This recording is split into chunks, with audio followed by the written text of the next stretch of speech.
Alô, de novo aqui com vocês. Eu sou Cláudia Pedralcina e esse é o nosso canal para a Família. Nosso objetivo, como ter um filho obediente. Eu consigo o meu filho ser obediente. A gente vai falar hoje um pouco sobre conflitos parentais. Coisas que, de certa forma, a gente, como sempre, né, a gente tem ouvido muito das próprias famílias que se queixam, principalmente as mães, que se queixam a respeito desse conflito que existe na relação de pai e de mãe na troca com os filhos e no momento de dar os limites ou de efetivar esses limites ou mesmo se transpor a determinadas situações e que se colocar como autoridade. Às vezes um termina tirando a autoridade do outro ou mesmo desfazendo essa autoridade, o que é muito complicado. Eu vou começar o esquente falando um pouco para vocês sobre a questão dos papéis. Né? A minha formação é moreniana, do psicodrama. Eu gosto muito dessa concepção que Moreno traz a respeito esse desempenho de papéis. Eu acho muito interessante pensar que, na verdade, nós desempenhamos papéis. Rapidamente, dizer para vocês que ele fala sobre esse nascer, que a gente já nasce filho, que antecede até as questões orgânicas, a gente já tem, nós, enquanto mães, a gente já tem essa suposição desse lugar dessa criança que vem de filho, desse papel de filho que ele já nasce antes de ser um sujeito. Essa concepção é dada pelo adulto, pela mulher, no caso, né? E pelo próprio pai, que faz parte do processo da gestação. A família, que já espera os presentes, até o time de futebol, que ele, porventura, possa vir a torcer. Meu filho vai ser Bahia, meu filho vai ser Vitória, vai ser Botafogo, vai ser Flamengo, vai ser Brasil. Vai por aí. E essa criança que já vem para esse lugar, ela tem, então, essa concepção do pai e da mãe, e esses papéis têm que estar definidos. Eu acho interessante que, com tantas conversas que a gente tem a respeito dos nossos filhos antes deles nascerem, todas as fantasias e sonhos, a gente deveria também parar um pouco para discutir qual a forma de criação a gente daria para os nossos filhos. A gente tem várias formas de pensar numa condição de permissividade ou numa condição de ser mais dura, a questão da implantação da autoridade. Eu vejo, às vezes, algumas pessoas dizendo: se fosse meu filho, se fosse eu que fosse o pai, se eu tivesse ali, o que eu faria. E a gente, de repente, vê essas pessoas tropeçando, porque na hora que nasce, se derrete e termina fazendo coisas que não deve, e depois fica se perguntando o que aconteceu, ou então buscando razões para aquilo que fez. Então, eu acho importante, quando as pessoas resolvem ter filhos, ou mesmo que sejam pegos de surpresa, que as pessoas sentem e discutam que criação eu quero dar para o meu filho. Como eu quero ser como pai? Como eu penso sobre isso? Claudia, isso é teoria? Não. É um debate, uma conversa, uma discussão a respeito do meu papel como pai e como mãe. E existe uma condição de se preparar para isso? Não. A gente só vai viver isso quando as crianças nascerem. Mas quando a gente começa um pequeno esquente, uma discussão a respeito disso, a gente fala tanto sobre quando ele nascer, eu quero que ele seja médico, já imaginou se ele for muito inteligente, e já imaginou se ele for bonito, e se ela for uma princesa, quantas coisas a gente pensa a respeito dos nossos filhos? Ele vem com saúde, a gente vai brincar muito com ele, eu vou fazer isso por ele, eu vou botar ele na escolinha. Quando eu estava grávida do meu primeiro filho, eu tinha um desejo muito grande de pôr ele numa escolinha perto do bairro onde eu morava. Eu adorava aquela escolinha desde muito cedo. Era uma escolinha muito viva, onde as crianças saíam todas meladas, e eu achava aquilo muito legal. Quando eu entrei na profissão, eu achava mais lindo ainda. Então, eu dizia: meu filho vai estudar aqui. E teve um dia que ele tinha nascido, ele era muito pequenininho. Não, ele era muito pequenininho, ele tinha meses, e eu estava levando ele para casa de minha mãe enquanto eu ia trabalhar. Eu sempre fui muito chata de deixar criança com babá. Eu deixava com a minha mãe. Aí, quando eu me vi, eu estava parada na porta da escola. O que eu estou fazendo aqui? Eu tinha tanta vontade de colocar o meu filho naquela escola que eu fui parar lá. Então, porque era uma projeção minha, era um querer meu aquela escola, lógico. Ele não me pediu porque ele era um bebê, e quando ele fez 2 anos, ele não tinha ideia onde ele ia estudar. É a minha projeção. Então, eu acho interessante que vocês possam conversar sobre isso, para que a gente possa discutir Enquanto, que tipo de pai eu vou ser, que tipo de mãe eu vou ser? É uma lenda pensar que filhos não dão trabalho. Dão trabalho. São seres humanos que precisam de orientação. É uma lenda pensar de que qualquer coisa que você ensine, ele vai aprender. A cada momento que você insere uma nova concepção, um conceito, uma forma de vida, um jeito de viver, um lugar, você está dando informações para essa criança e ela está criando todo o contexto e todo o o rol de informações e de palavras e de conceitos na cabeça dela. Ela está começando a ter os arquivos que são dados pela gente, que somos adultos. Então, tudo que você possa passar para a criança é de suma importância. Então, que seja passado de uma forma responsável. Então, como fica discutir sobre isso? Que tipo de pais nós vamos ser? É o tipo de papel que você vai desempenhar como pai e como mãe, que se insurge para vocês nesse momento. Não dá para a gente pensar e que a gente vai se preparar, como eu dizia antigamente, né? Como antes do canal se tornar o FAQ, se tornar para esse canal que a gente hoje está vivendo, eu falava muito sobre pé de galinha não mata pinto. E é muito interessante pensar de que não mata porque é a criança, o pinto, quando vai entre as pernas da galinha, ela tem todo o cuidado quando ela anda. Por isso que pé de galinha não mata pinto. Então, ninguém vai matar um filho quando você vai tentar fazer coisas e você pode até pensar que você está sendo de mais ou de menos. Mas as informações são boas para a gente pensar o quanto eu posso me formar ou me preparar para as coisas que virão. Filho vai dar calundu, filho vai brigar por não, filho vai ter uma personalidade forte ou mais maleável, filho vai se desenvolver e cada coisa que você passa para ele, você vai estar pondo caráter. Pequenas coisas fazem grandes diferenças lá na frente, e etc, etc, etc. Então, no momento em que vocês conseguem conceber qual a forma de vocês serem como pais em relação aos filhos que vão nascer, é importante para esse futuro. Essa criança nasceu. É lógico que um bebê, ao nascer, ele não tem informação de nada e não tem reflexões e nem concepções a respeito do que está acontecendo. Esse momento, essa forma de lidar com a criança, vai muito de um cuidado. Até mais ou menos 2 anos, a gente cuida muito do bebê. Esse cuidado também é importante. Às vezes, na forma de pegar, que é importante, deixa eu baixar aqui um pouquinho, é importante que a gente pegue o bebê assim, para que ele veja o que eu estou vendo. Se eu boto ele aqui, ele vai ver lá atrás. Se eu boto ele aqui, ele vai enxergar o que eu enxergo. Então, quando eu disser, olha o papai, ele está vendo o papai como eu estou vendo. Olha a vovó, ele está vendo a vovó como eu estou vendo. Mas se eu disser, olha, a vovó chegou, ele está olhando para trás e eu estou falando da vovó. Mas, Cláudia, antigamente isso era bobagem, concordo. Mas essas são dimensões de descoberta que ajudaram a criança. Hoje, o nível de desenvolvimento de uma criança é infinitamente maior, melhor do que antes. O que a gente não pode é usar isso contra elas e achar que elas são adultos mirins, de jeito nenhum. E que elas já sabem de tudo, também não. E que apenas a comunicação informal, ou simplesmente qualquer coisa que eu disser, ou o mito, quando ela crescer, ela aprende, vai acontecer, porque não é assim. É importante que todo o seu acompanhamento, o seu dia a dia com a criança e as informações que você dá sejam contempladas por ela como aprendizado e como apreensão de conhecimento. Vamos lá. Então, vocês decidiram que tipo de pais vocês vão ser. Essa criança nasce, ou vocês não decidiram, digamos assim. Essa criança nasce. E aí tem todo o cuidado inicial, mas aos 2 anos, 2 para 2 anos e meio, começa então essa aparição social dessa criança. A criança está aparecendo. Como assim ela está aparecendo? Ela está começando a ter concepções sociais, porque ela está numa nova fase, ela está na fase das descobertas. E ela está vendo o que ela julga que é bom ou que não é bom. Então, a gente tem lá um objeto, né? Uma garrafa. Essa garrafa, ela não é uma garrafa boa, é uma garrafa que quebra. Ela é uma garrafa de louça, é algo que não é para ser pego. Então, a criança vai lá, ela quer pegar. E aí, não adianta só eu deixar ela pegar, se cair, vai acontecer um acidente. Eu tenho que dizer para ela, ensinar que ela não deve pegar aquela garrafa. Aquela não. Ela pode pegar uma outra garrafa. E aí, o que acontece? Eu falo que não, porque na minha concepção a garrafa é de vidro e pode quebrar. Meu marido acha que não, que pode pegar e se quebrar, quebrou. Não é só uma questão de quebrar, quebrou.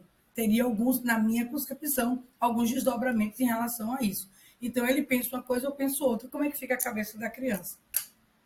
Acabei de dizer que tudo que é passado para a criança nesse momento, ela se insurge para a criança como desenvolvimento, como apreensão e como conhecimento. Ela está formando arquivos na cabeça dela. E é importante, realmente, que a gente passe essas informações para a criança de uma forma real. É muito importante que o que eu diga, o outro também diz, porque senão ele fica, olhando para um lado e para o outro. Para que lado ele vai? Eu pego a garrafa ou não pego a garrafa? Vidro quebra ou vidro não quebra? Pode ou não pode? Eu consigo com um e não consigo com outro. Eu começo a perceber que existe uma fragilidade naquele casal. E aí eu choro para meu pai e brigo com a minha mãe, porque o meu pai briga com a minha mãe. Então, eu vou lá e peço à mamãe, eu posso pegar? Aí ela diz, não, eu já não lhe expliquei que não pode? Aí vem o papai, dá, não tá chorando, deixa de besteira, dá. Se quebrar, quebrou, que bobagem. Só que essa garrafa era muito cara. Quando a gente comprou, ela foi o olho da cara. Para a gente, na época, foi muito caro. Então, não é quebrar, quebrou. Que concepção é essa de valoração que eu vou dar? Quer dizer que tudo que eu vivi até agora, que dei nessa garrafa, que seja lá porque ela é cara, mas eu quis comprar e para mim valeu o olho da cara, agora ela não vale mais porque meu filho pode quebrar a qualquer hora, pode se ferir, não tem problema. Essa é a minha concepção. Na cabeça do pai, só o vidro. Eu sei que custou caro, mas naquela época a gente não tinha dinheiro, hoje eu tenho, eu lhe dou outra se você quiser. Na concepção dele, tanto faz, caro ou barato, se quebrar, quebrou, não tem valor. E eu estou no meio, entendo o quê? Esse é o primeiro olhar disso tudo. Então, no momento em que a gente diverge de situações, que as coisas não são feitas de uma maneira, como eu diria, de uma maneira, como é que se diz, harmônica entre eu e o pai, essa desarmonia vai para a criança que está no meio. Não esqueçam que ela está no meio de uma situação, sabe? Tipo jogo de tênis. Para que lado ela corre? De quem é a bola? Quem foi que rebateu melhor? Aonde é que a bola foi parar? Bateu no meu campo ou bateu no outro campo? Aí eu começo também, enquanto pais, eu começo a trazer para mim, enquanto filha, um papel de manipuladora. Olha o perigo da situação. Eu vou começar a manipular toda essa situação, porque para mim vai ser interessante quando eu quiser agradar a minha mãe, eu já sei como, e quando eu quiser agradar meu pai, eu sei como. Só que isso vai sair. Eu gosto muito de falar de que a casa é uma fazenda. E lá acontece muita coisa. E quando a gente abre a porteira dessa fazenda, o que tem que sair é o que é aceito socialmente. O que não tem que sair é o que é para ficar do lado de dentro, é todo o aprendizado que eu, enquanto mãe, passo para o meu filho. Então, eu acho importante pensar o que eu quero que essa criança leve lá para fora. O que eu quero que essa criança, que papel eu quero que essa criança desempenhe lá fora. Como assim? Porque na hora que ela sair de casa, ela vai desempenhar o papel dela no palco social, que é a escola, que é o primeiro palco dela. Quando há uma divergência, essa criança vai jogar lá fora, porque ela já sabe e vai ficar procurando quem é essa pessoa que não quer que ela faça. Essa coisa de não fazer ou deixar de fazer pode ser o pai ou a mãe. Eu só estou dando exemplos aqui.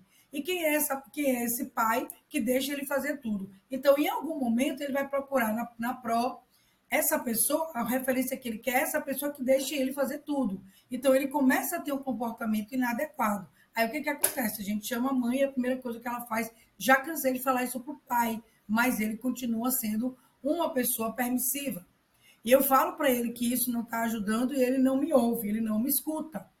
E a criança fica no conflito. Essa criança é uma criança que ela vai ter dois problemas.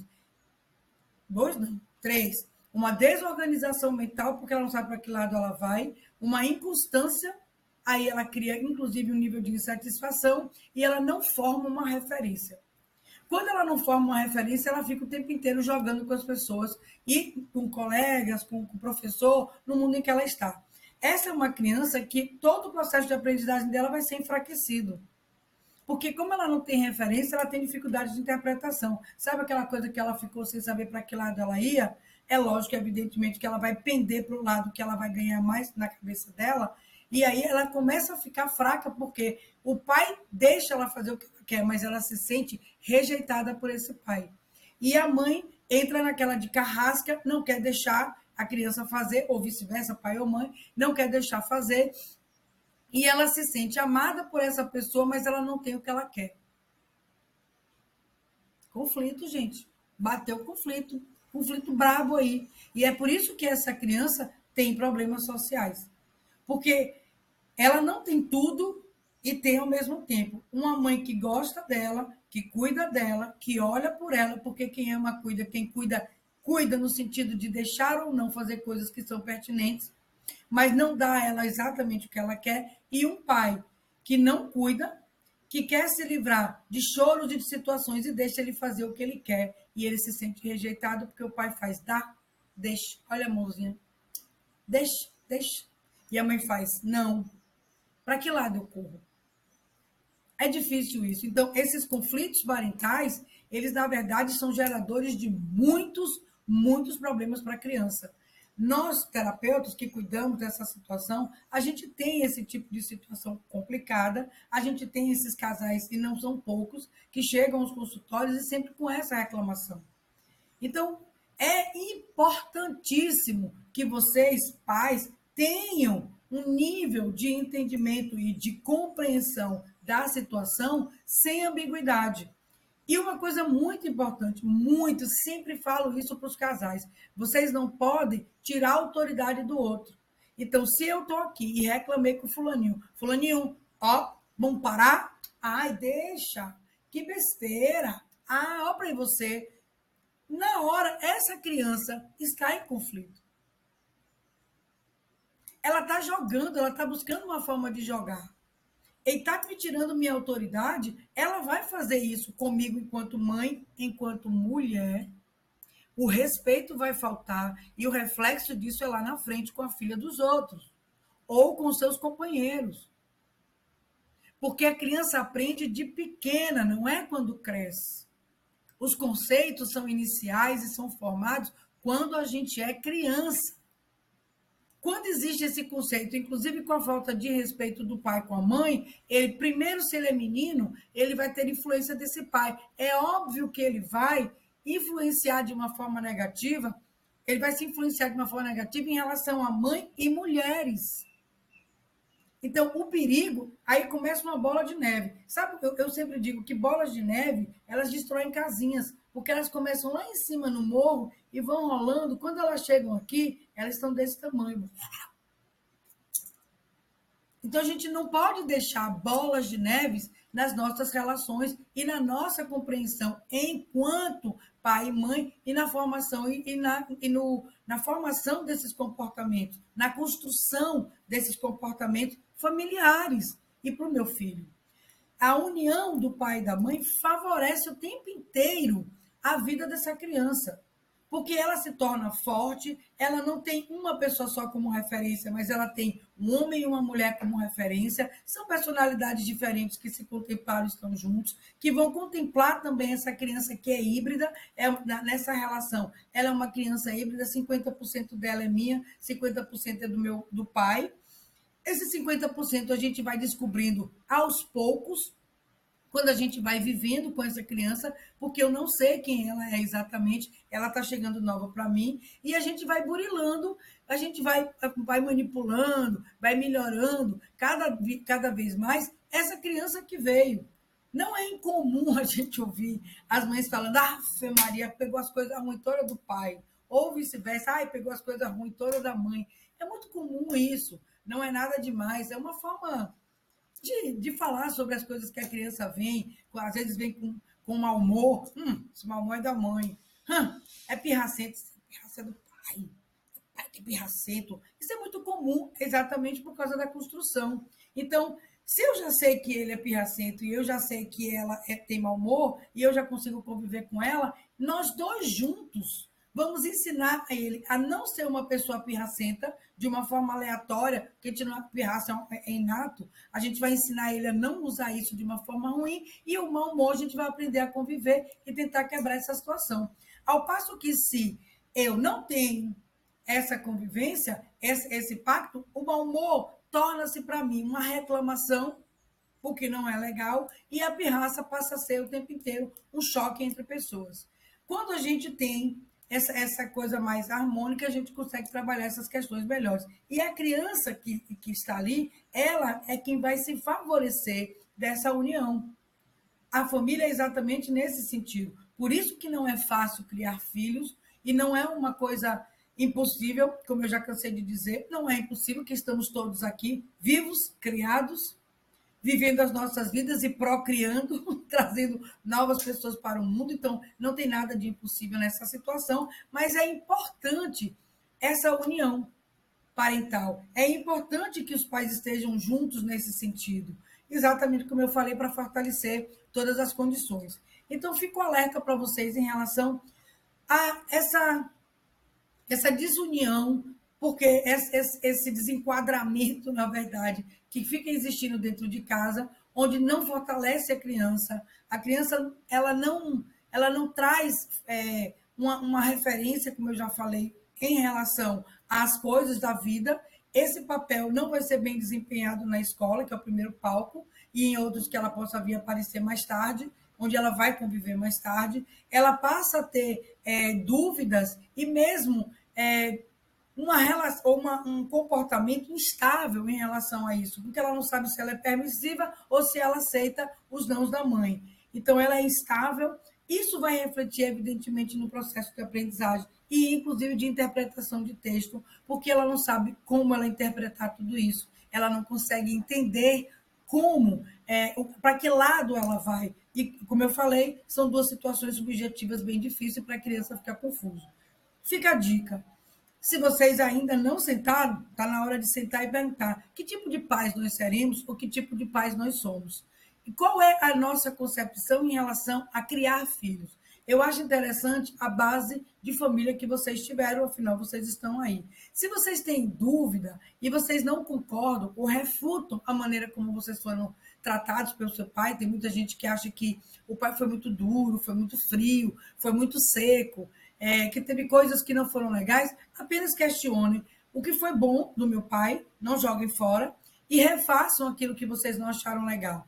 A mesma coisa em relação à mãe, o que foi bom da sua mãe, e refaçam aquilo que vocês não acharam legal. Não entrem cegos ou a ermo nessa nova concepção. Se vocês acham que foi legal a maneira como vocês foram criados e vocês agradecem a Deus por essa criação, e hoje vocês têm o que vocês têm, e vocês agradecem a Deus pela criação, sigam por esse caminho. Porque você é o resultado disso tudo. Você chegou a esse lugar, agradeça a seu pai e sua mãe. Essas concepções de subjugação, eu vou sufocar o meu filho, eu não vou deixar ele ser o que ele é. Não existe isso, gente. Porque o papel da gente é conduzir. É lógico que é importante que você ouça a criança. Ouvir a criança não é fazer o que ela quer. São coisas bastante diferentes. E isso é importante, inclusive, nessa relação conjugal, onde vocês precisam estar juntos um do outro. Ouvir a criança não significa baixar a cabeça porque a criança quer. A criança quer coisas que não são boas para ela. Pegar a garrafa de vidro não é simplesmente deixar quebrar se tiver que quebrar e comprar outra porque eu tenho dinheiro hoje. Mas não pegar a garrafa de vidro, volta o filme, é ensinar para ela o que pode e o que não pode, o que para mim foi caro, não necessariamente financeiro, mas que hoje para mim tem um valor sentimental e que aquilo é perigoso para ela e que eu não vou deixar, porque nem tudo eu posso deixar. Seria mais ou menos por esse caminho. Eu espero que eu tenha ajudado de alguma forma. Se houver conflito na sua casa, ouça o vídeo, pense, repense, reflita, façam algo por isso, encaminhem o vídeo para outras pessoas que vocês conhecem, deixem o like, se inscrevam no canal e vamos contribuindo para a gente crescer mais e mais essa informação. Qual o objetivo? Filhos obedientes. Beijo para vocês.